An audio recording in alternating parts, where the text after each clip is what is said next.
Shawn Porter, one of your most prominent fighters that you've worked with, and I'm pretty sure, correct me if I'm wrong, but was actually your first boxing world champion. He was. I was And with Shawn 9 years. yeah, and what do you think of his fight against Terence Bud Crawford in November? I thought he was winning the fight. I thought he was winning the fight. I don't know how you guys saw it, but at worst case scenario, I had it at worst a draw. I went and watched it again on TV. I still thought he was winning the fight. I thought he was doing a great job. I do believe he made some mistakes, but that happens in boxing.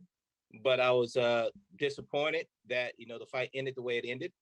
But at the same time, we don't get to control the direction of how things happen. We just try to do the best with what's presented in front of us. The thing that I was the happiest about once the fight was over is he was healthy, meaning that he had all the faculties. He could think straight. He had no issues. In the sport of boxing, you can lose your life with one hit.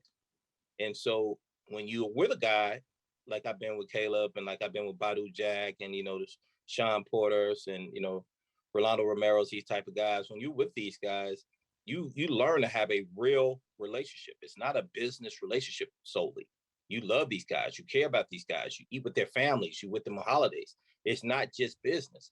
So for my guy who I started this process with to win multiple world titles with, to be still ranked number one in the world 9 years later with, him to walk away and have his full health and mental health still in place, I was honored and grateful. I'm not going to lie to you. I cried.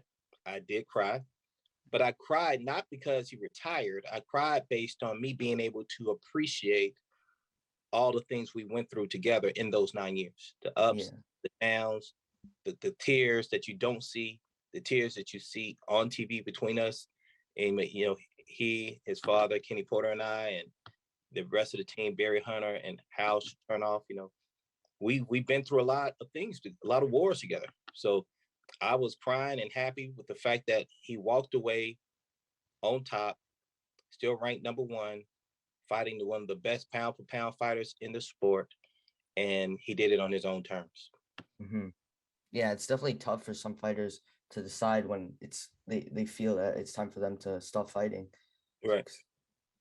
And like you just stated, we know that you have a very passionate and close relationship to a lot of your fighters and pretty much all of them. So I'm now kind of wondering that Shawn's career is fully done with his recent retirement after his fight with Crawford. What are your kind of full thoughts on his career as a whole? I think Shawn has done a lot of great things. There's no one at the welterweight division in the last 9 years that's a top fighter outside of Manny Pacquiao that Shawn Porter didn't get in the ring with.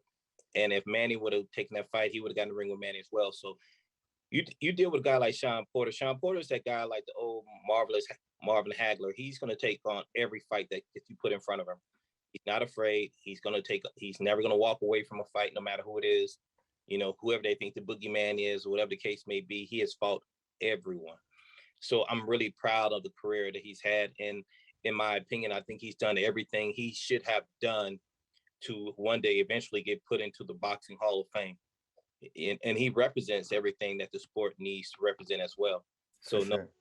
Very, very proud of him. I'm very honored to have been part of his team for the last 9 years. And I'm also thankful still, now that boxing's behind, I'm still very, very prominent in his life right now. We talk almost every day.